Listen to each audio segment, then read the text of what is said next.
从插播这件事情来讲，我也不知道这件事情究竟意味着什么。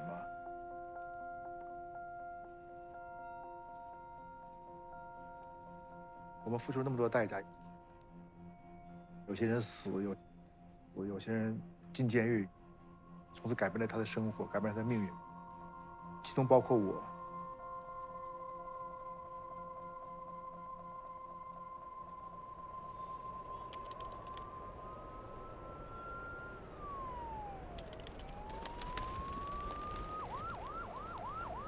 第二天早上起来，把眼睛转向窗外的时候，你看到外面那种凝滞的空气，乌云密布的时候，警车呼啸的时候，可能会有更残酷的迫害随之而发生。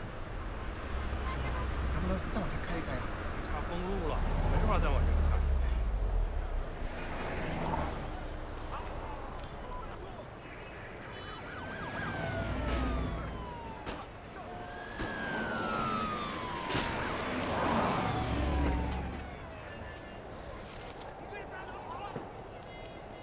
也就是大约在中午11点12点左右的事情，他们就已经告诉我们知道这个消息了，就是他们已经开始抓人了，已经抓了很多人。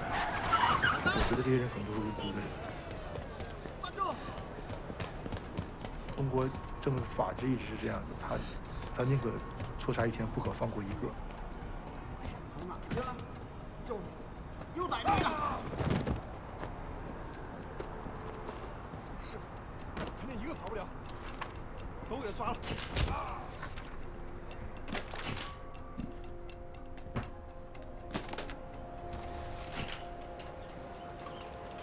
当时我的认为是针对我来的，我是这么认为，因为305插播这个事件太大了。虽然说是我是没有真正到现场，但是我也知道很多事情，我也是最起码是知情者，也认识这些人。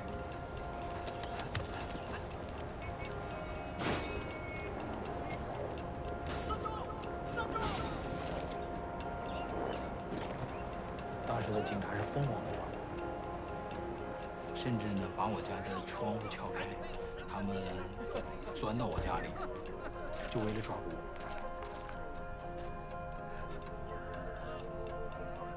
不动弹了，赶紧抬走。被打的当时也就是说没有任何的这个说反抗能力都没有了。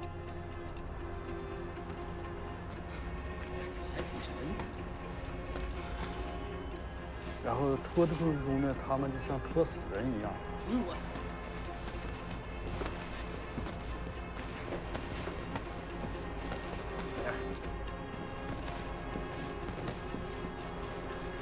抓起来，不按你。是不是还有一个？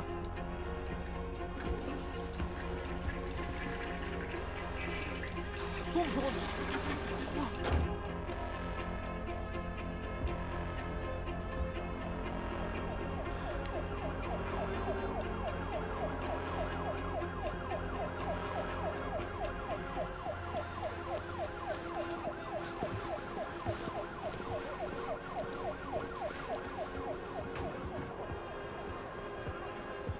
咋样了？又逮着一个。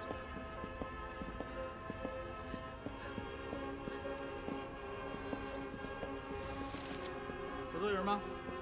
不知道。假如没有这场迫害的发生，那我们都沉浸在修炼法门大法的幸福之中。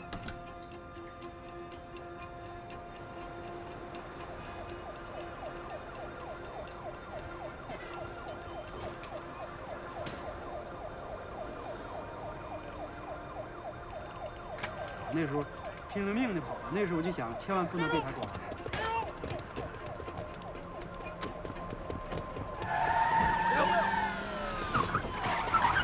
哎呦！哎呀妈呀！哎呀妈！那一直跑到黑了，就是伸手不见五指呢，那一小天呢。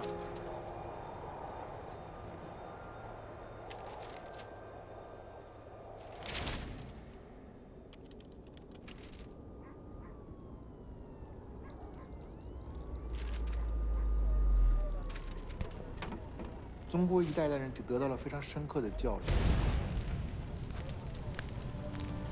就是谁不听共产党的话，谁跟共产党作对，一定会得到非常悲惨的下场。出来了，出来了！叫你呢，放哪人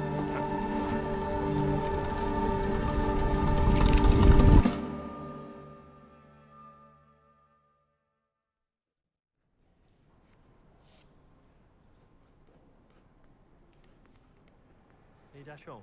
Yeah? I want to go over some storyboards with you. Like the first storyboard of Liang on a bicycle. 我叫大雄。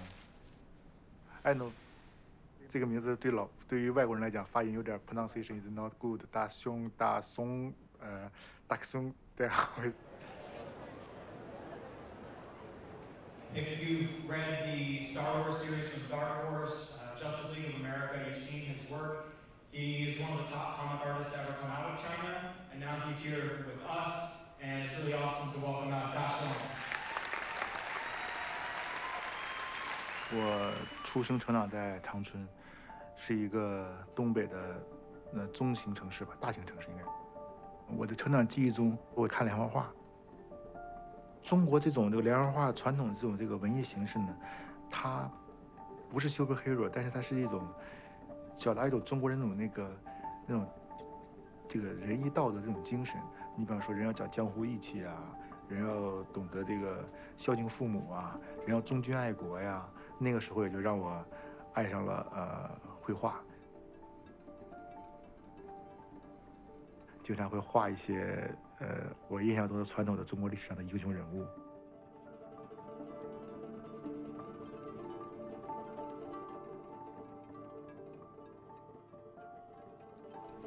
然后我爸爸发现，哎，你这个孩子在这个美术上挺有天赋，就经常会鼓励我。我爸就从来不吝惜说给我买连环画，我只要喜欢看的书，我爸基本都会去给我买。虽然家里当时并不是很富裕。2002年插播事件发生之后，我被迫离开了长春。现在我想用我的画笔还原当年的情景。这个bloom, then they leave. Okay, so they tie it up somewhere, but the police can't find it because the line is invisible. Yeah. This part. 画的再现当时的情况，基于我们的共同的记忆。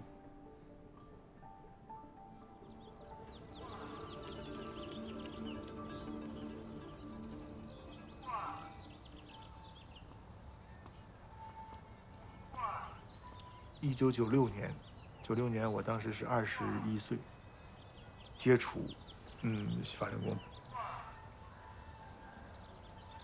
法轮功是一种修炼方法，它起码就指引了一条路，一步一步走到你要修炼圆满的目的。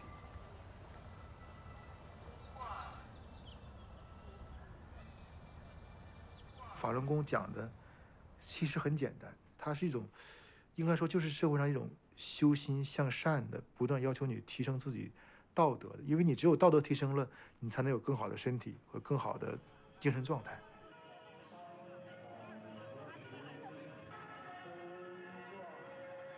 长春是法轮功的发源地，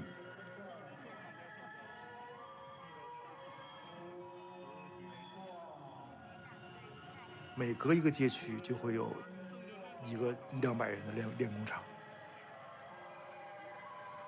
那么其中最大的就是我们附近的这个文化广场，文化广场那能容纳上千人、几千人可以在同时练功。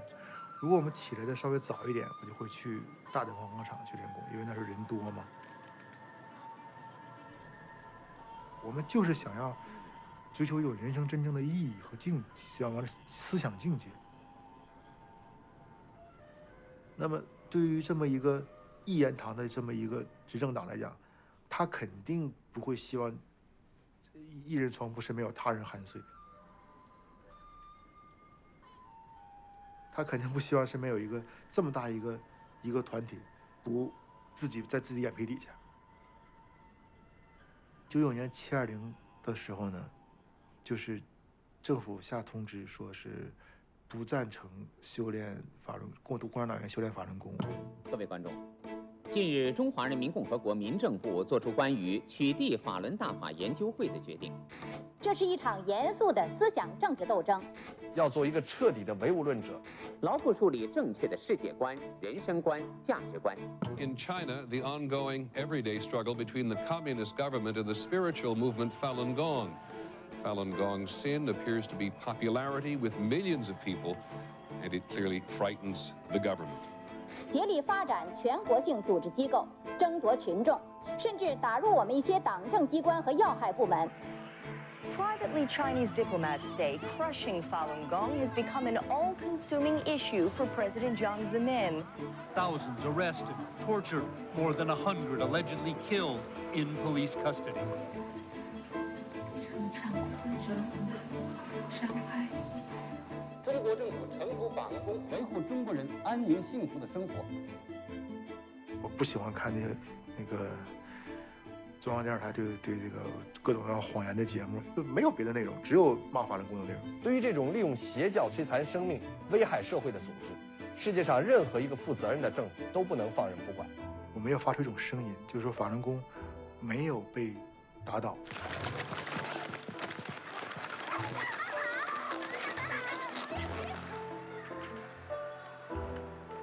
所有的奖励项的方式，好像都用过了，就差一个比较有影响力的大一点的事情来产生。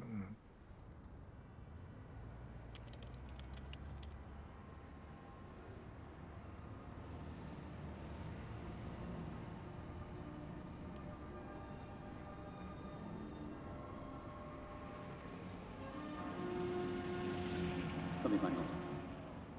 自觉遵纪守法，自觉维护正常的社会秩序，维护稳定是人民群众的根本利益。没有稳定，什么事情也干不成。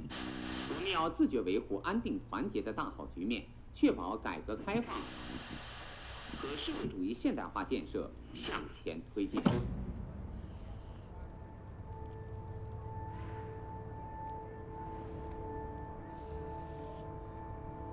插播的，其实还有一点就是我担心的就是说这件事情做的对不对，它符不符合大法对我们的要求？因为我想这可能他已经触及到公然的去犯法。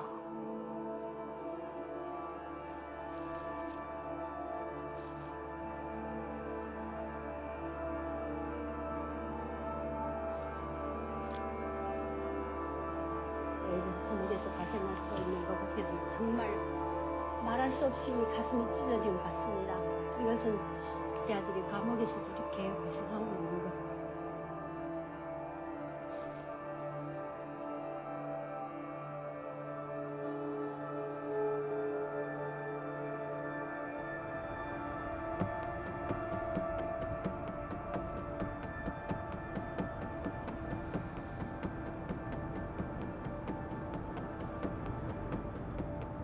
从插播这件事情来讲，我个人当时有一种反应，就是说，可能又有一个新的一场迫害的、更严重的迫害可能会随之而来。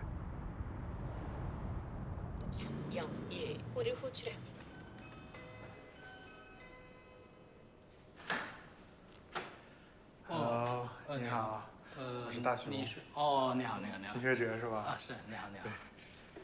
你好，你好，你好。跟我想象的有点不太一样。是啊。啊，请你快请，快请。吃点西瓜。来，边吃边说。不要。别客气。你客气。这个是韩国的西瓜，尝一尝吧，挺甜的。好吧，韩国西瓜。能吃点像中国的那个味道。还好很凉啊。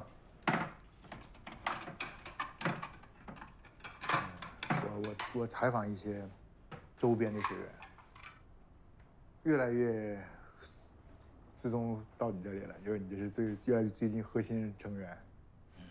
我可以说是一个幸存者，但是我这一切过程我都知道。回头这2天咱们接触之后，你给我聊细一点关于插播这事情。是。我第一次听到有线插播这件事情呢，是从梁志新那儿听到的。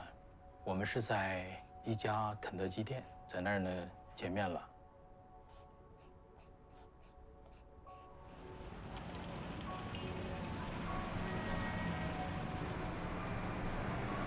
以前我知道、听说过这个人，没有见过。小金，你好啊。给人感觉说话呀、唠嗑啊，一说的时候都是笑呵呵的说。他把道理讲清楚的时候呢，大家也能认同。他跟我说呀，政府所播的，在有线电视中播的关于法轮功的内容呢，完全都是污蔑、谎言、欺骗。法轮功组织残害人的精神乃至生命的行为逐步升级，愈演愈烈。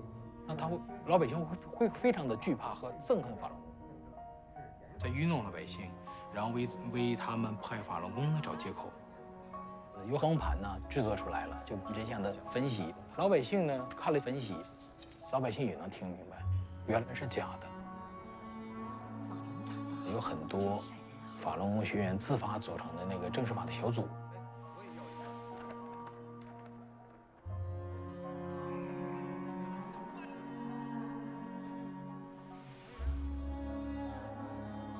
发1张光盘，发2张光盘，可能只有很少一部分人能了解到这个真相。如果通过有线插播，那可能有更广大的民众呢，能从中了解到法轮功的真实情况。当时觉得这个方法呢，应该是非常新颖的，而且呢非常有效的，而这个办法呢是很危险的。法轮功是佛法修炼，短短90岁，传遍世界50多个国家和地区。梁振兴跟我说，这样可能会使这个作用吧，会产生非常巨大。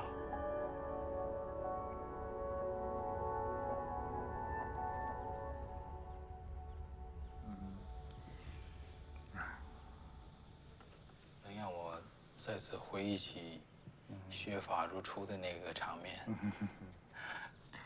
很多时候，这种景象啊，有时候练功以前的那几年，经常有一种幻想能够回到以前的景象，但是你能把它画出来吗？画不出来。我也许有印象，但是只是我印象中的他的样子了，已经和现在，我想已经变化很大，应该。OK， 大致画一下你。好。画的挺棒，就是画的有点瘦。我要这么瘦真挺好了。不过挺好，画的挺神似的。哎，我给你看看我们现在做的，可能你还能更有些共鸣一些，看一看啊。看看啊。这个段是我对小时候对长春的记忆。哇，这是3D 动画吗？对呀。这是白山一带。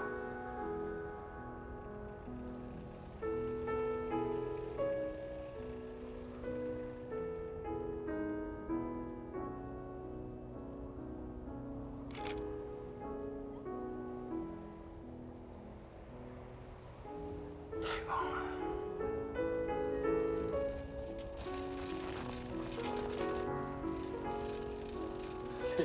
以前骑自行车拖小孩走啊。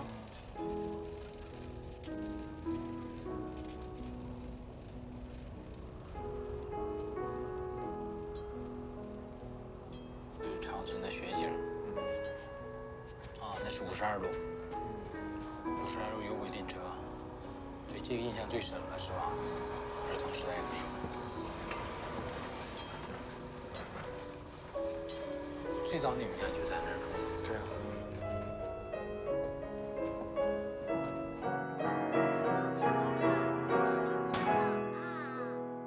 当然还有很多，在那种寒冷冬天下那种那个人与人之间的友谊，小朋友之间的、亲人之间的那种非常温暖的感觉。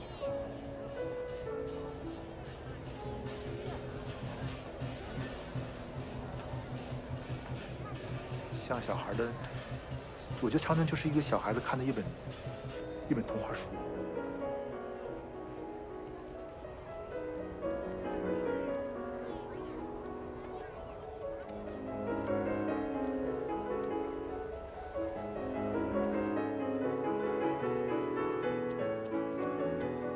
就是以前也常有那种租小人书的。啊。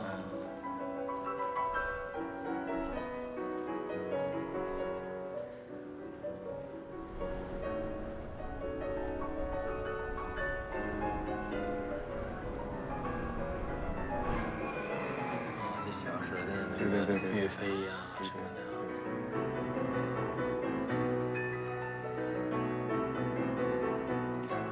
你要当时问我想做什么样的人，可能就是岳飞岳云，保家卫国，可能就是这样子的一个人的理想。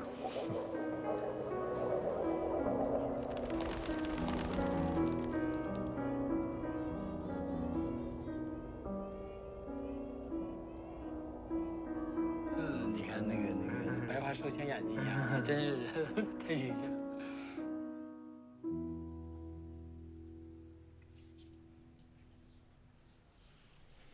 怎么样感觉？真太好了。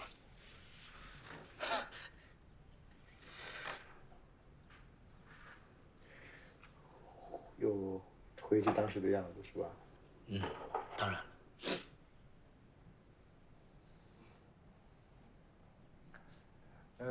我当时在那个插播之后，他们跟着我。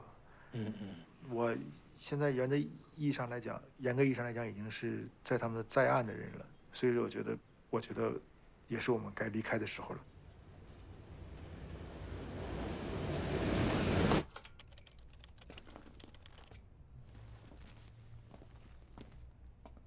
会这个观察我、跟踪我，然后其实我的行为已经会受很多限制了，他们已经不安全了。精忠报国，我的国家。可能会有更残酷的迫害随之而发生。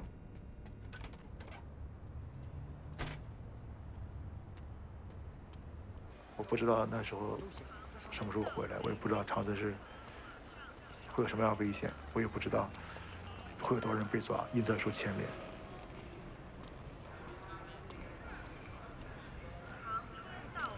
快上车吧。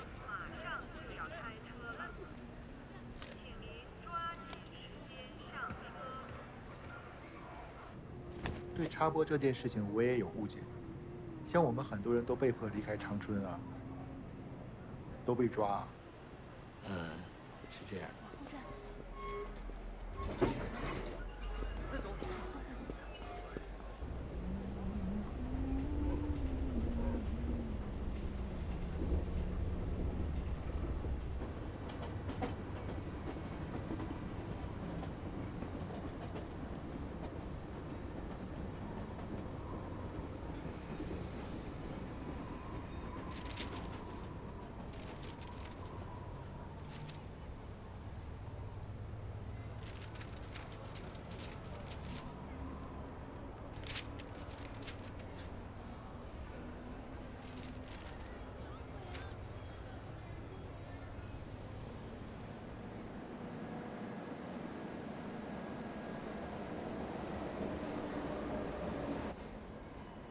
电视插播发生的时候，我并不认识梁振兴，但是因为这件事情影响到了我们很多人，我想要对他这个人和他为什么要做这件事情了解更多。我听说在纽约有几个认识梁振兴的法轮功学员。这里，男的显得那啥。我试一个，我看。大雄，那你觉得你当时修炼之后最大的变化是啥？之前和之后？我把长头发剪了。学摇滚青年。然后最高兴的时候就是得法之后，只要坐那个公交车，这一路沿线，真的是。然后一下了那车，我突然间我就觉得我这心一下子就开了，就觉得这儿很温暖。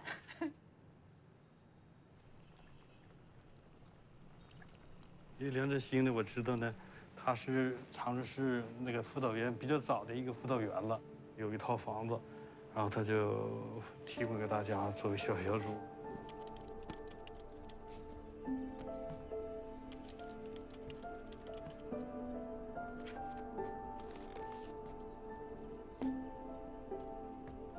那我谈一下子，我是通过他得法的。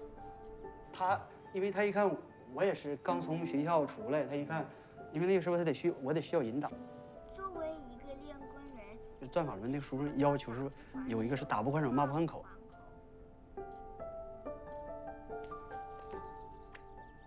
那小孩你看4、5岁，他也懂。他说你看那个幼儿园的小孩欺负我，那你看我就把德，你看我就放在这儿，就跟他爸爸说。所以说我感觉，哎呀，我说是，我，所以说我这个印象是最深的。真是个好孩子。那个时候的那个房产呢也好几套，就是很有钱。就没修炼之前他是花天酒地。他说小魏啊，你要是修炼，3个月，他说让你当国家主席你都不当。当时他那意思我是似懂非懂，但是后来我逐渐在修炼的我就明白，就是说不追求名利。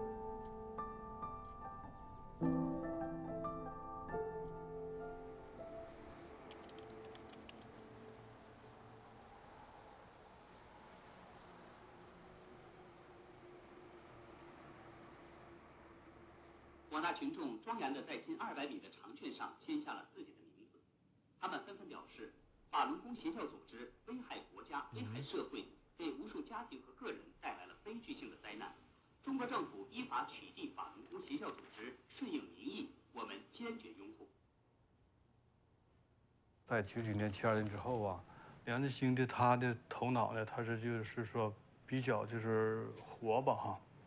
他就善于思考，能想一些问题，想一些办法哈，而且他还有个特点呢，就是他敢于去做，是吧，小薇？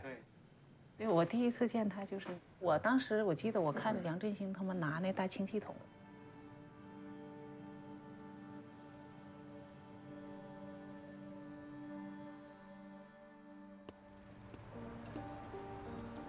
听妈妈话。爸爸，早点回来。快回去吧。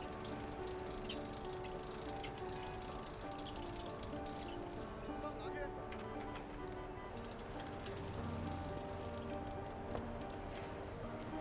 这文化广场放是气球啊，放气球啊，气球。6月13，那个我也参与了，但是我不知道组织者是梁振兴。梁振兴，那是梁振兴，他起主要的作用吧。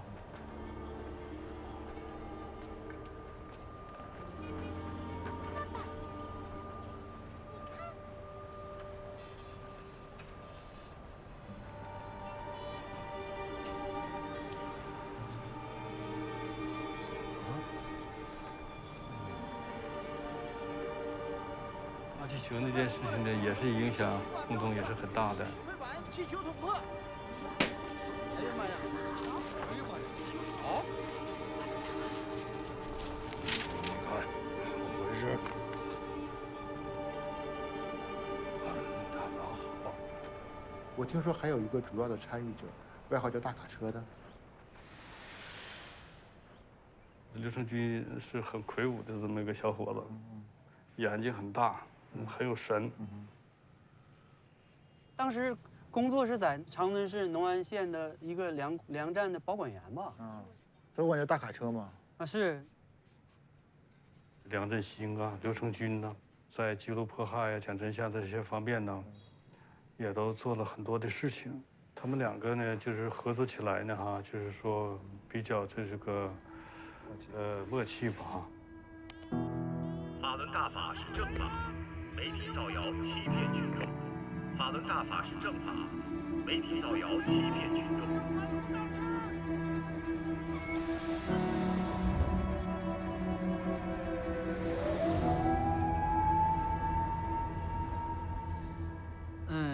我接触刘成军呢是在劳教所，是在，我回忆一下啊，就在那个长春市分金劳教所里边。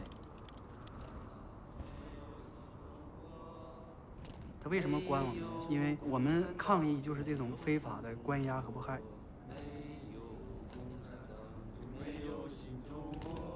天天晚上啊，一直都摧残到半夜，让我们唱那些邪党的歌曲。刘成军，我不参与军训。警察一旦要迫害他的时候，他敢就是理直气壮的去制止。反了你！你这乖小孩！马上警察薅着他就给押小号去了。比如说，开揭批法轮功的大会，刘成军和梁振兴一起站起来的。我就是他说的是我反对那个这种报告，我不参加。报告，我不参加。法轮大法是正法。完之后我一看他站起来，我站起来，我没说话，那个心里身体有点嘚瑟。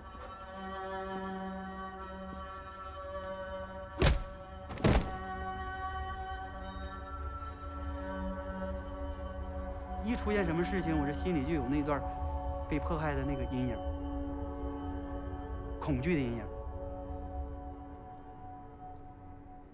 我说只要不放弃信仰，我说行，那你做就做呗。他说那你就小位，你这认识就是小位的认识。当你认识到了，你就是大位。当你认识到了，你就是大位了。刘能军是一个非常重感情的人，也是，因为他也挺惦记这孩子。他太太是他同学呀，不是修炼人，不理解，所以说在那劳教期间就离婚了，就感觉对他儿子没尽到责任呗，你看在监狱里了。有一天呢，非常巧。他姐姐来接见他，正好这个机会上，他就想往出走。他说一道门走，一道门走，也没人拦他。等到最后一个门的时候，是个警察，就在门口坐着，就这么的，直接咵跑就直接奔那个劳教所的大墙过去了，你知道吧？完这时候那个刘振军这翻墙，挺高的墙，就翻墙就跑出去了。跳出去后，外面是苞米地，他就钻到苞米地开始往出跑。地里有野生的带刺儿的那个植物，给他身上拉的，你知道吧？想走出去，讲这项正式法。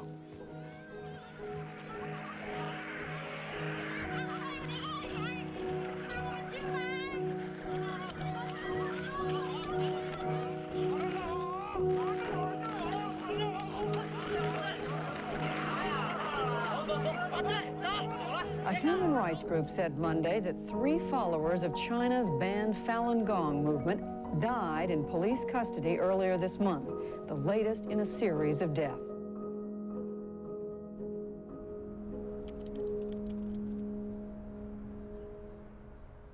2001年的6月份，在松原市，那时候我有一天呢，我在那什么住处嘛，完了当地同兄给我领来了一个同兄到我这来住，说他那刚从劳教所跑出来，就安排到我这儿住来。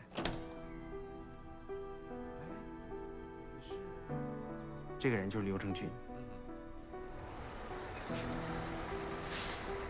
有时候就把那孩子带到松原去，交通坐他客车，他儿子待在边上，就是趴着，他身上睡着了。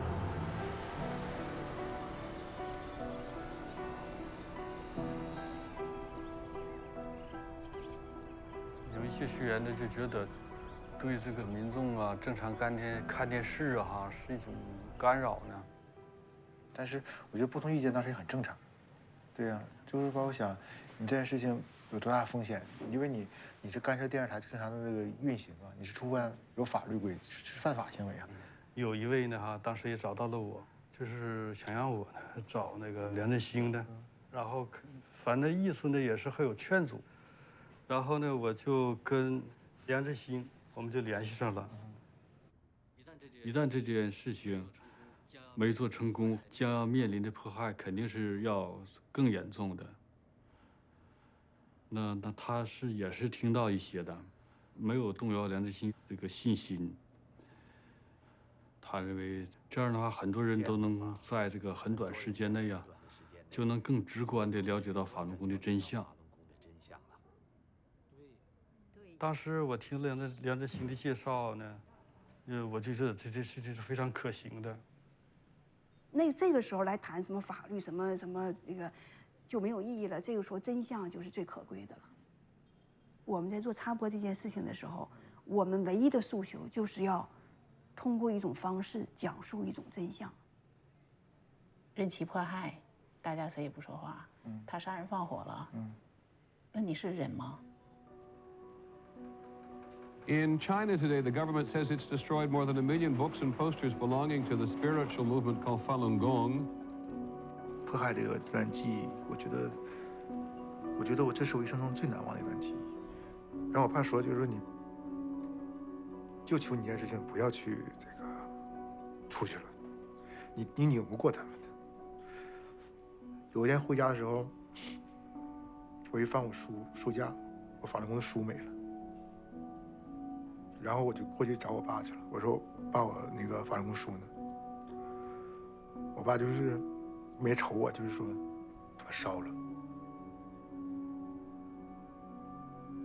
那是我爸。然后我作为儿子来讲，他毁了我最珍贵、最心爱的东西。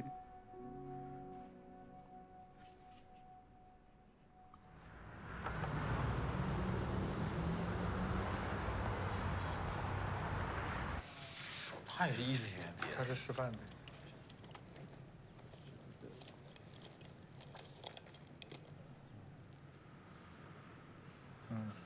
你们在哪里碰头啊？在长春市刘永路教师的住宅楼。这整栋楼因为属于新楼，那么也没有那么多的人入住。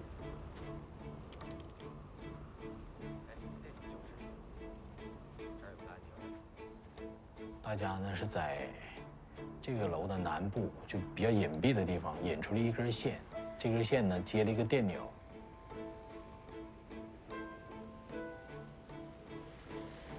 刘成军他也比较有名，没修炼之前吧，我听过他就是社会上的小混混，但是他非常讲义气，爱打抱不平。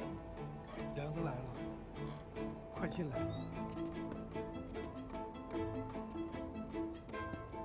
雷鸣跑得挺快，请进吧。你好。后期那个再记录的有叫张文的，他本身就是电工。周怡，他给我的印象呢，面目挺祥和的，有很多在这个培训点啊。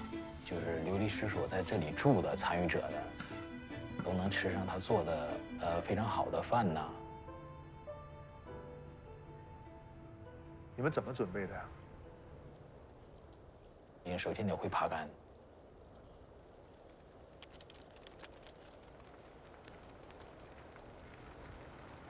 我们去长春兰家乡啊，一个郊区吧。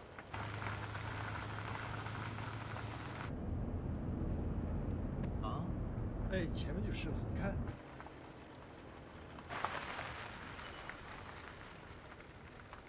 张文参与这个团队来的时候呢，他当时是挺犹豫的，但是后来他还是想参与，因为他懂技术，他在电的方面呢很熟，包括爬电线杆，因为他经常这样操作嘛。由他来给大家演示怎么样爬杆的，因为他需要很多积累的经验。 等爬到顶上了，然后把这个 VCD 机的信号输出端和这个放大器的输入端连在一起。完下边那个张文呢就告诉他不要着急，你身体往后仰，只要把那个腰带拉直了就没问题了。但是从这次爬杆呢，就发现呢这件事儿真的很难的。 这个人的胆量啊，也有一定的因素吧。刘仁军爬的时候没问题，因为他各方面都比较优秀。真行。VCD 工作了，把信号插进去了，然后这边再切断有线电视台的信号，就把 VCD 机里边的信号呢，经过放大器就传输给客户端，就是千家万户吧。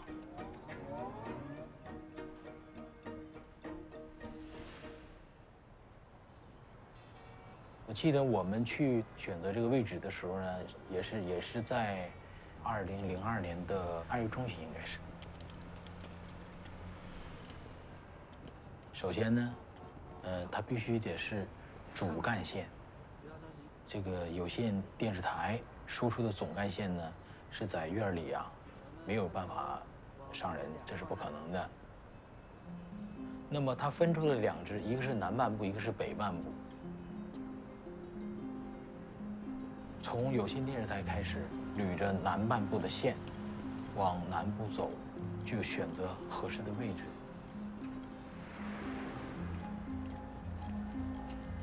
有一个平房，在平房顶上，发现了一个主干线，上面有放大器，比较适合操作。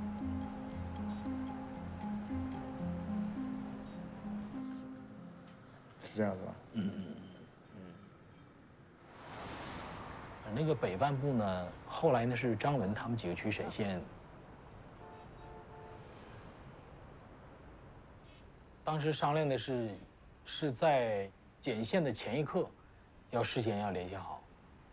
如果说有人先播放了，那么很快就是电视台的人就会发现这个问题。那么，另外一个组操作呢，就是有一定的危险性了。刘成军插播的时候去哪？刘成军决定去松原市，所以他是想让更多的人看到。对。那个梁振兴2001年的12月份的时候，他找到了我，非常盛情的款待，请我吃了一顿饺子。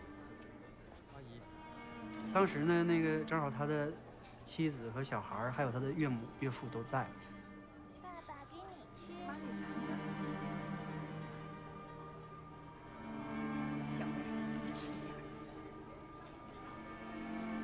这也是我和梁振兴的诀别。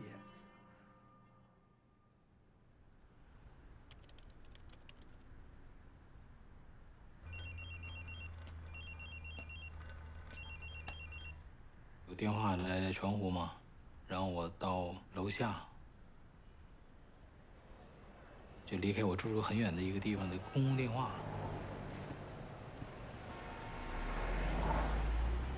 回电话以后，一听是陈姐，她告诉我呢，有些事儿你过来需要谈。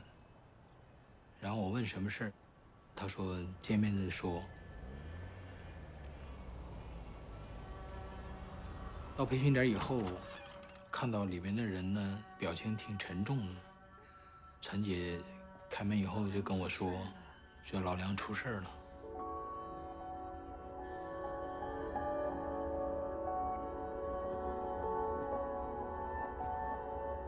就所有参与有线插播的这些人呢，每个人想法都不一样。尽管这个培训呢没有达到那个理想的想象中的那样的一个程度。我听到过他们说过，说用不用换地方？我们应该赶紧换个地方。这个点儿啊，这个出租点能不能很快被那些迫害者掌握？当时我记着这个周仪啊说过，就老梁没问题，他不会出卖人。而那个刘成军呢，然后就说呢，不用换。咱们就赶紧做，就把这事情尽快完成，就没问题了。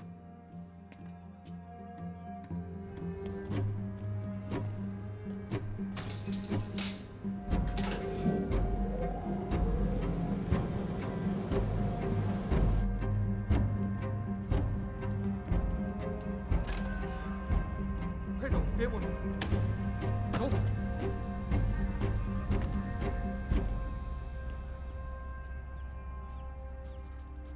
当我画的时候呢，其实我作为一个专业的从业人员的时候，我并不难。但是当我在体会当时那种带回那种回忆的时候呢，我有一种很沉重的被压抑的感觉。我记得我这3次被抓的时候呢，第1次被抓的时候呢，警察呢对我们是非常的同情和理解的。善意的警告你不要去触犯法律和共产党对着干。等我第2次被抓起的时候呢，他们对我们有一种转变了。使我们清醒地看到，我们同法轮功这一邪教组织的斗争是严肃的，更是复杂的。他们是，我就要知道你犯什么罪了，我要因为你犯什么罪之后，我把你定罪。第3次的时候，他们已经不关心你做什么事情了，他们就是告诉你我就是坏人。但是我现在我有权利，我就可以整死你，我就用我的一切能力来打压你，来收拾你，直到你屈服。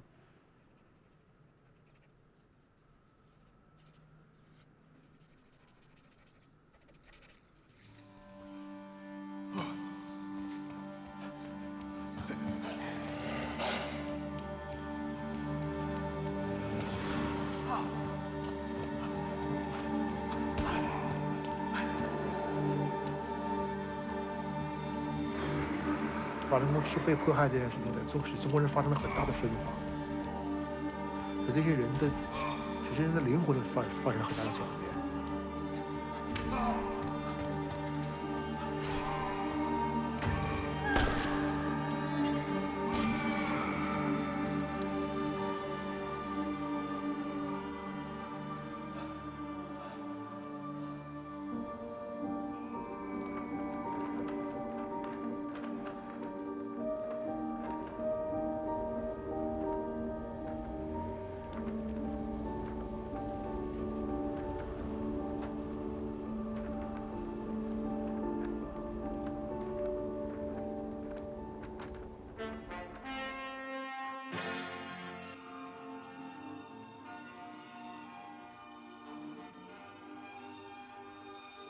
因为中国有个习惯，有很多人都喜欢看这个新闻联播，7点呢电视是必开的。各位观众，近日中华人民共和国，然后打算在新闻联播7点左右我来播出这个真相片。中央决定从现在起要针对法轮功问题，在政治教育活动，要以江泽民同志的重要讲话和中央关于法轮功问题的指示精神为指导，使广大党员普遍受到一次马克思主义唯物论和无神论的教育。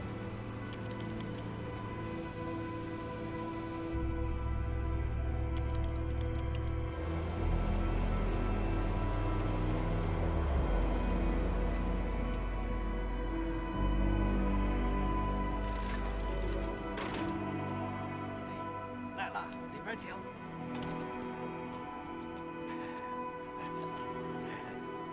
主任搞清醒。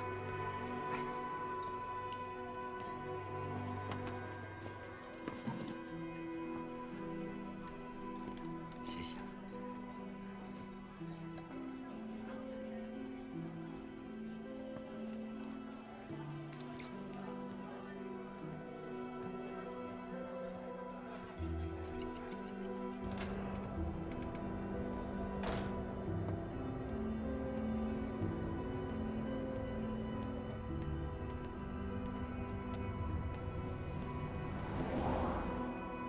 我们到那儿应该是6点半多一点。我们这个组呢是去就是有线电视台的北侧，雷鸣呢是给他往上递工具做副手，而其他这几个人就是现场维护了。当时我的工作就是负责给刘伟明那一组打电话，张文他主要操作，我看到他感到在这方面有点紧张。拿了一个他自己研制的这样的一个小的割线器，我把割线器给改良。他认为这种方式呢能更快的操作。感觉他那个方法不太好。当时我没有输，这可能是我心里边也感到挺遗憾的一件事儿。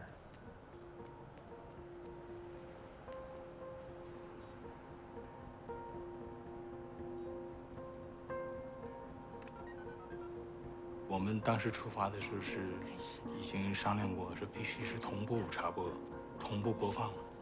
如果有一个先播的话，可能对另外一个组可能是会有很大的一个危险的威胁吧。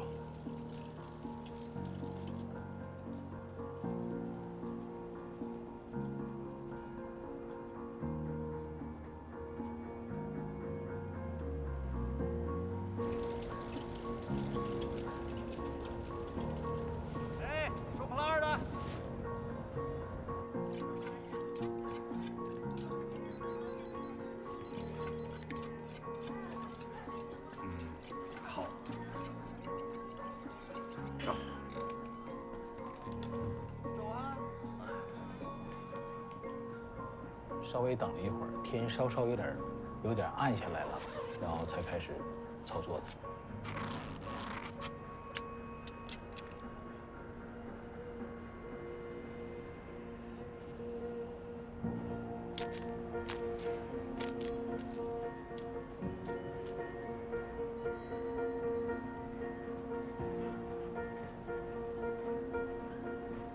然后7点钟，刘伟明小组就来消息了，就是他们已经基本完成了。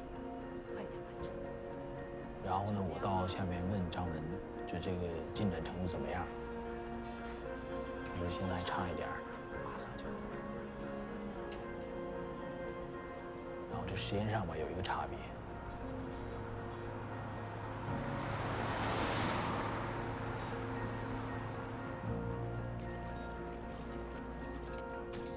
但是呢，梁山新民我们相信他不可能说在被关押中啊，被所谓的非法审讯中啊，他能把这些事情透露出去。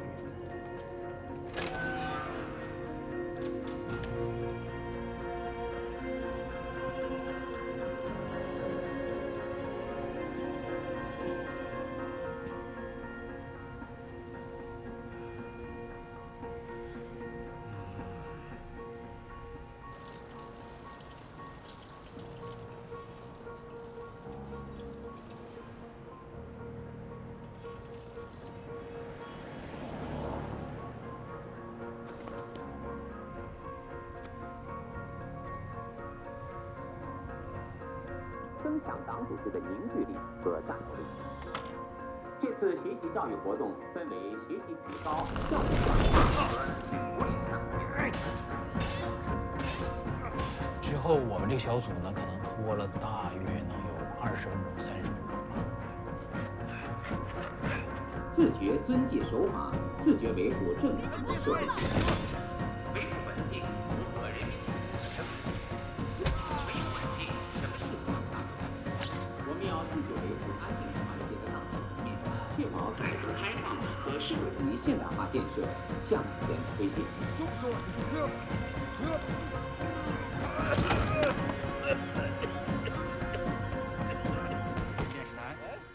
刘伟明小组那儿已经完成了，他那边线已经切了，但是那个没有把 VCD 机没有打开。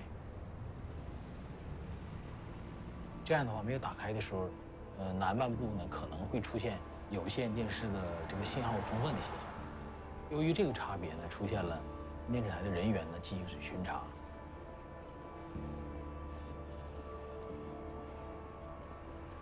有一个人从有线电视台那个方向走过来，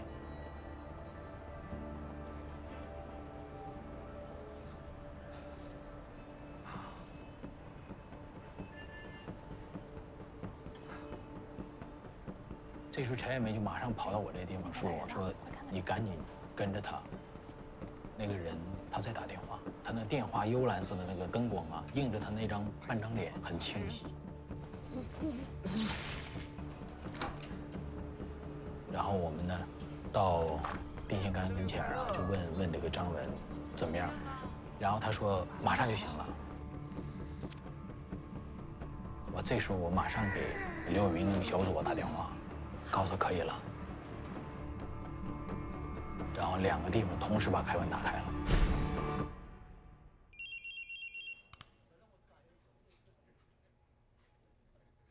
我接到一个同修的传呼电话，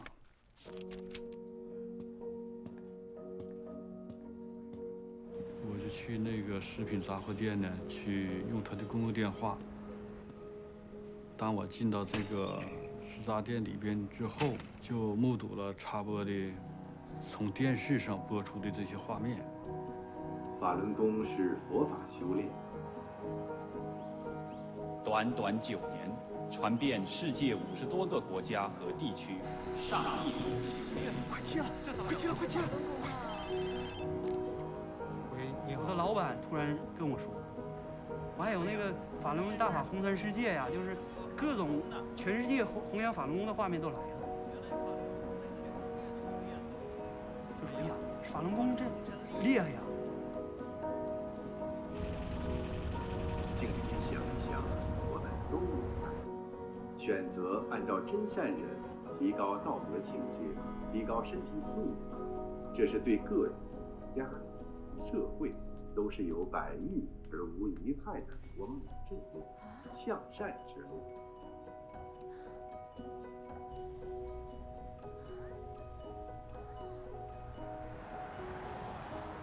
法轮大法也叫法轮功，知道了，这就来。善人的修炼法。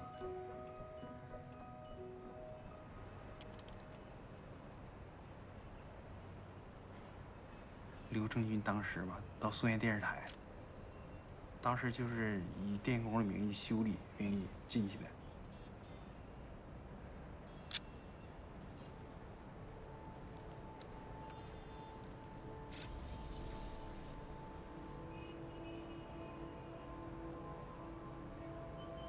完了之后呢，手被划破了，现场有血。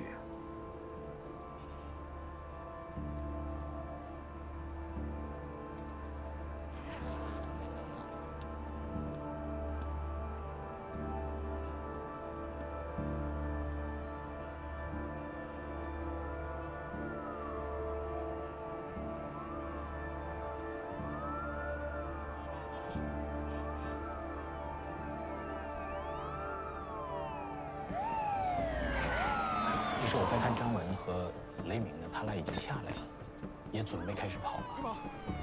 警察是后期赶过来的，张文和雷鸣呢就开始迅速地向胡同的另一端跑去，后面有很多人开始追他们。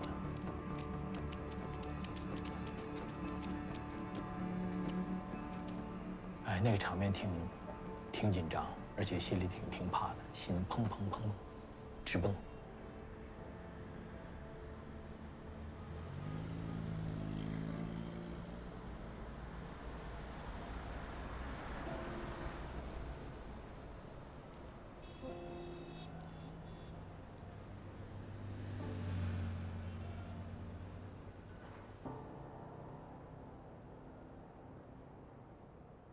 回到以后呢，看到刘伟明那个小组，他们那个5个人呢，都已经安全返回来了，都在屋里边等着呢。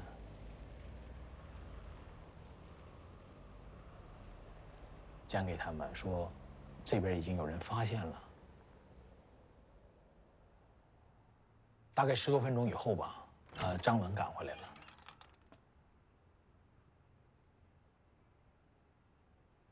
但是雷鸣没有回来。当时这个雷鸣啊，跟张文说，就说呢，我跑得快，没事儿，我冲过去，然后我摆住他们。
抓起来，留个案底。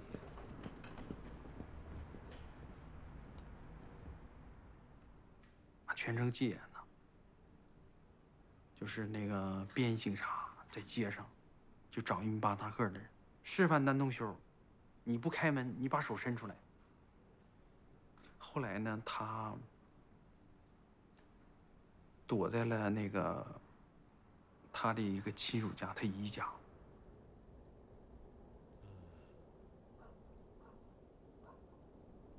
后面柴垛里的棚子里，柴垛里待着。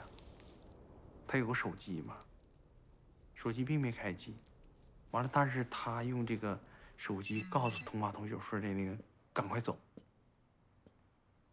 但是没想到呢，这个同学已经被捕了。警察呀，还有武警啊，就把这个地方团团围住。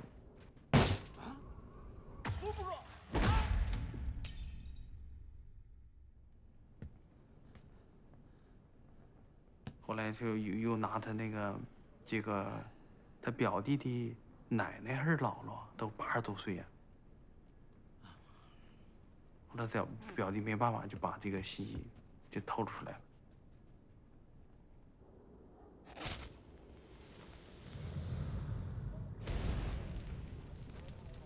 活天亮，这时候那个程序往出跑的时候，出来了，一下就跟谁拉倒了。完，当时有个警察就把枪拿回来了，让你啪往上开2枪，往他脚上开2枪。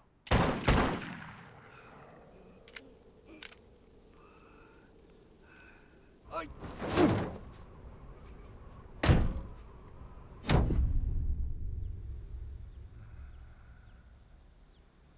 你是怎么被抓的？跟这个事03年，都事隔1年了。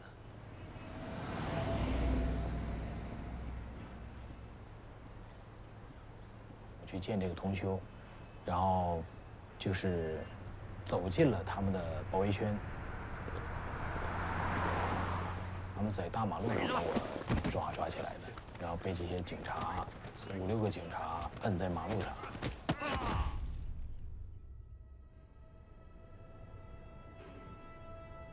在那个邪恶的转化期间，经历了10多天的痛苦折磨吧。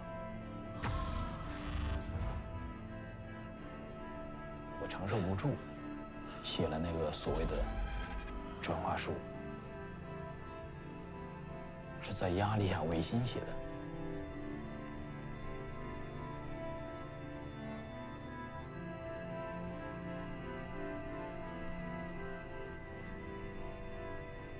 那段细节我不想回忆了。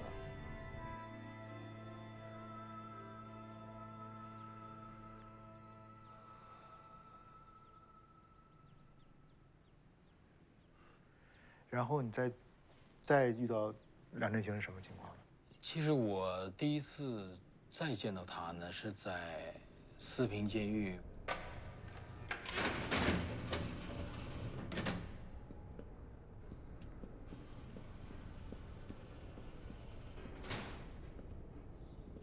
当时感到很激动呗，但是我也没有鼓起勇气敢喊他，因为我知道一喊他可能也是遭受一些折磨吧。那时候他显得很瘦弱，而且走路啊也是很缓慢那样。那个走廊很长，监狱有16个小号的那个小房间。而且，就说我们每天呢收工的时候，看着那16个小号啊，那灯是透明的，有2个木匠去钉了16张床，就是用那个普通的木头板子，表面很粗糙的，钉的和二人床比2人床要大一些，中间抠了一个窟窿，把这个床架到那个小号里边呢，把咱们把大法弟子啊就固定在那个床上。里边不时的传来那种惨叫声。这个殷老邪当时有一次找我谈话的时候，他说：“你们这些法轮功学员，就梁振兴是最有刚的，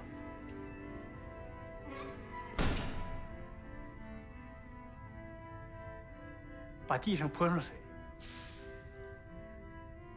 完了以后，4个警察每个警察手里2个电棍，那种大号的电棍，4只脚踩着梁振兴。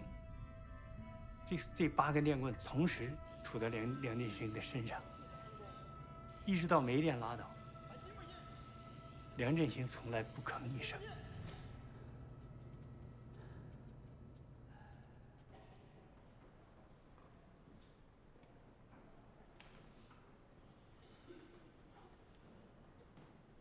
我对梁振兴，我并不是很了解。好了。出生在一个同样的生长在一个城市里，对于梁振兴的这种，他的心理状态，我觉得我们都是基本上都是相似的。我觉得梁振兴是一个勇者，但是说句实话，当时有一种恐惧感。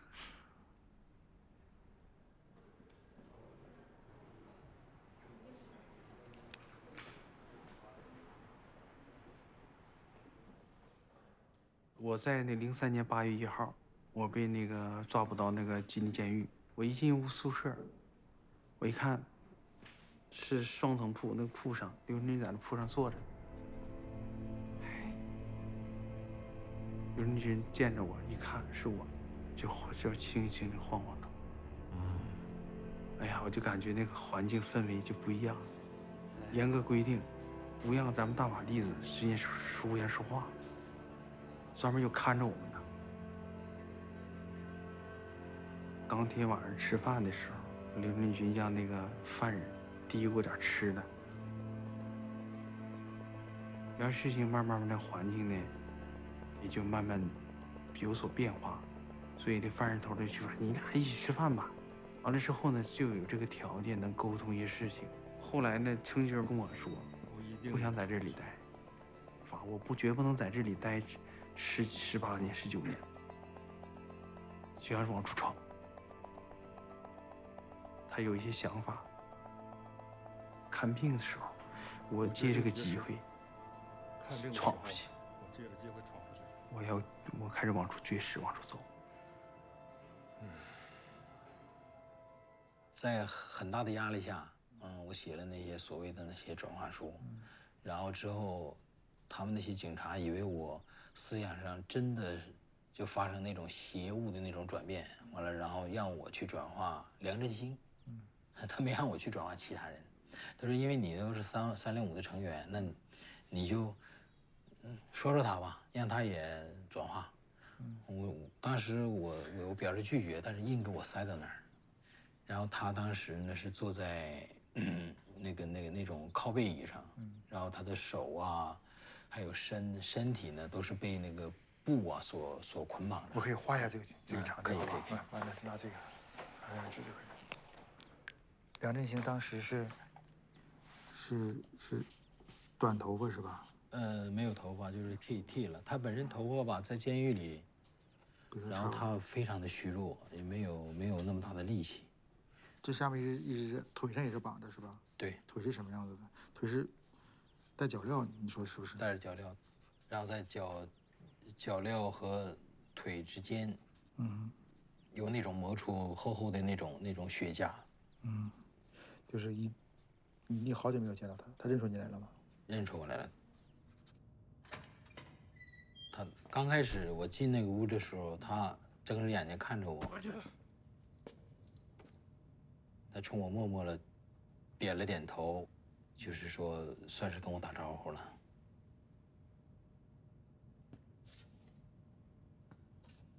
然后嘴上就开始，轻轻的，就是念是正面抵制邪恶迫害，铲除邪恶转化，铲除邪恶转化。梁振兴他能感触到我的心。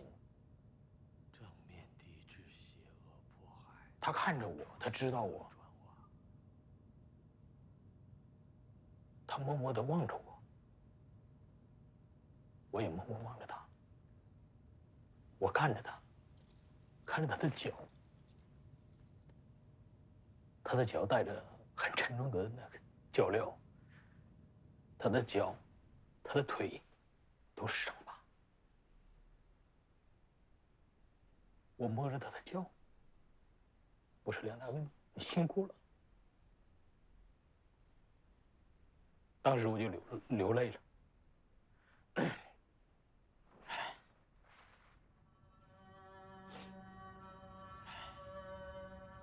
那些警察看到我这样的表现呢，马上把我抻走了，马上把我领走了。他知道这样下去的话不会起到任何作用，因为他本身就想让我去转化梁大哥，转化梁振兴。但是他知道我不可能去转化。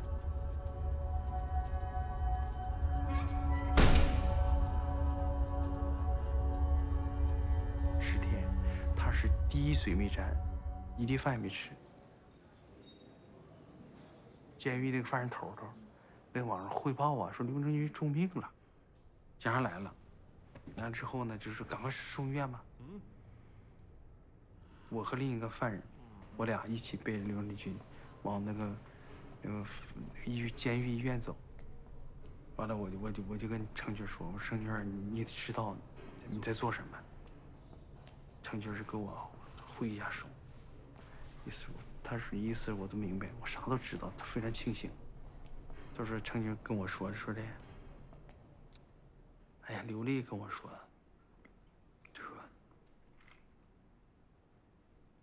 哎呀，他说你看，哎呀，我们这几个人，说像老梁啊、梁振兴啊，哎，我们在这些重大问题上啊都不约而同，哎，都心相通。心心相通。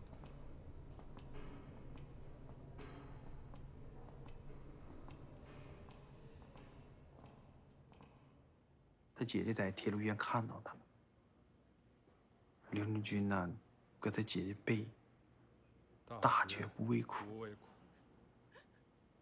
一支金刚柱。老弟，你说啥呀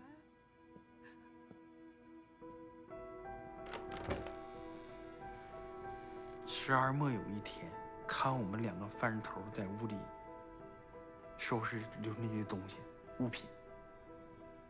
我就问那个什么，我说，哎，刘正军怎么样了？这犯人头，你别问了，你别问这些了。我就感觉不太好。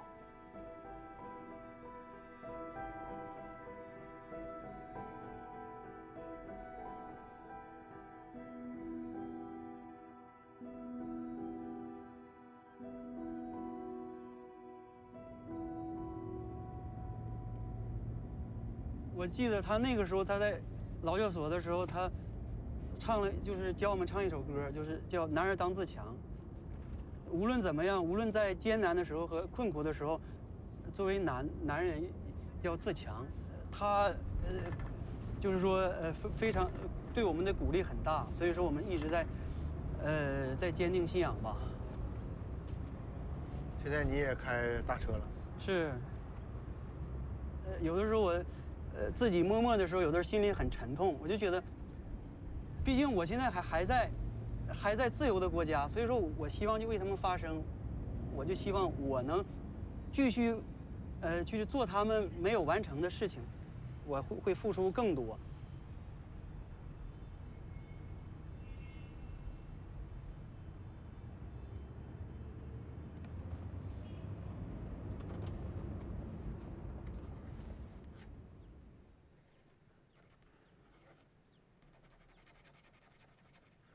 然后你再遇到梁振兴是什么情况呢？梁振兴我们已经失去任何联系了。和一起去的一个同修，我们一个寝室的。我昨天做了个梦啊。哎，大哥，我昨天做梦梦见挺清晰的梦。我说你梦见什么了？他说我梦见梁大哥了。他说但是这个梦挺奇怪，梁振兴梁大哥呢，成了举世闻名的佛，然后飞走了。我感到挺惊讶的，我说怎么会这样呢？也没想那么多，因为梁振兴我们已经失去任何联系了。之后再听到这个刑事犯跟我传来说的这个消息，我才知道，梁振兴已经离世了。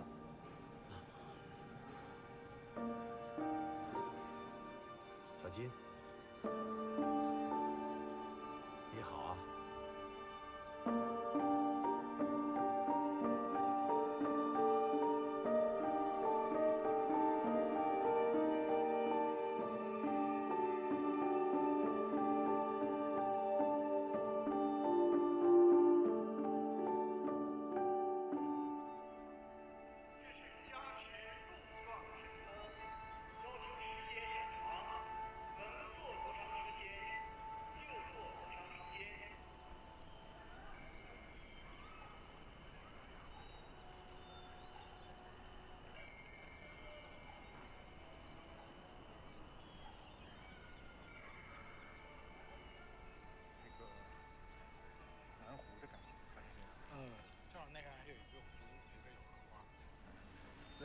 我对你们呢，就包括对插播这个事情呢，刚开始我也有误解，像我们都被迫离开长春啊，很多人被抓呀、他被牵连到进去呀，就我是有些不理解的。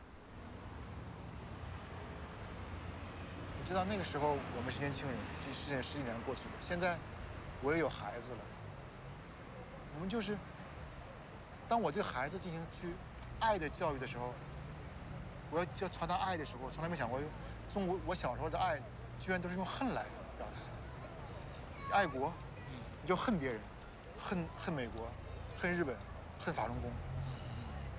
然后我通过对梁振兴，你们这些人这种平和的去表达，我觉得这才是一种真正的爱的传达。是，我也会把这种爱去传达给我的下一代。但是我们有个形容啊，就是对305插播这个事情的这个感觉。真相告诉了长春的广大的那些观众、那些市民，是吧？就像一根针一样，把这个谎言一下插破，那个气球砰爆了。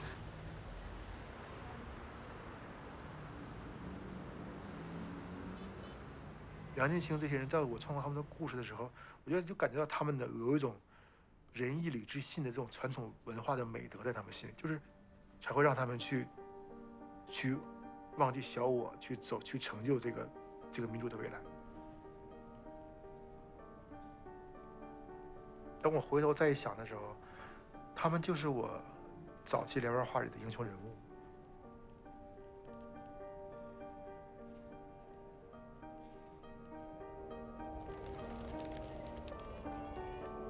就是不像我们以前我印象中的英雄骑着大马拿着大刀在战场上去杀敌的那种英雄人物，他们是生活在我们这个人群当中，最默默无闻，看上去一点也不光鲜，但是意志却很坚定的一群英雄人物。我觉得我才知道英雄人物也好，他的伟大在于他在平凡中的这种坚定和善良。